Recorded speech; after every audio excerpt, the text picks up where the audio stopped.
पिछले कई दशकों से जो परिवार सक्रिय राजनीति व गुरु घरों की सेवा में जुटा रहा, उसी परिवार का वारिस चरणजीत सिंह टक्कर शिरोमणि अकाली दल की तरफ से पहली बार चुनावी मैदान में है।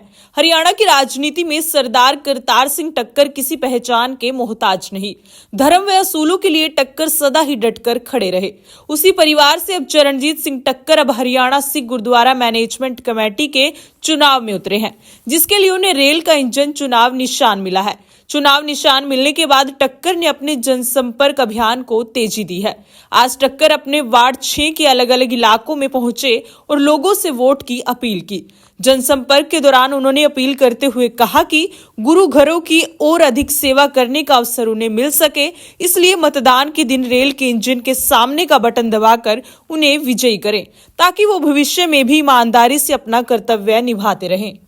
देखो जी, हरियाणे ਦੇ ਵਿੱਚ ਹਰਿਆਣਾ ਸਿੱਖ ਗੁਰਦੁਆਰਾ ਮੈਨੇਜਮੈਂਟ ਕਮੇਟੀ ਦੀਆਂ ਵੋਟਾਂ ਜੋ 19 ਜਨਵਰੀ ਨੂੰ ਪੈਣੀ ਹੈ, ਉਹਦੇ ਵੱਲੋਂ ਦਾਸ ਨੇ ਸ਼੍ਰੋਮਣੀ ਅਕਾਲੀ ਦਲ ਆਜ਼ਾਦ ਵੱਲੋਂ ਟਿਕਟ ਤੇ ਚੋਣ ਲੜ ਰਿਹਾ ਹੈ। ਮੇਰੇ ਪਿਤਾ ਜੀ ਜਥੇਦਾਰ ਕਰਤਾਰ ਸਿੰਘ ਜੀ ਟੱਕਰ ਜੋ ਬਹੁਤ ਲੰਬਾ ਸਮਾਂ ਸ਼੍ਰੋਮਣੀ ਗੁਰਦੁਆਰਾ ਪ੍ਰਬੰਧਕ ਕਮੇਟੀ ਦੇ ਮੈਂਬਰ ਰਹੇ ਇਸੇ ਹਲਕੇ ਤੋਂ, ਔਰ ਸਿੱਖ ਕੌਮ ਦੀ ਬਹੁਤ ਲੰਬੀ ਸਮਾਂ ਸੇਵਾ ਕੀਤੀ। ਸੋ मैं भी उन्होंने नक्शे कदम के चलते सिख कौम की सेवा करना चाहता, जिस तो प्रेरित होकर मैं इलैक्शन दे विच खड़ा होया।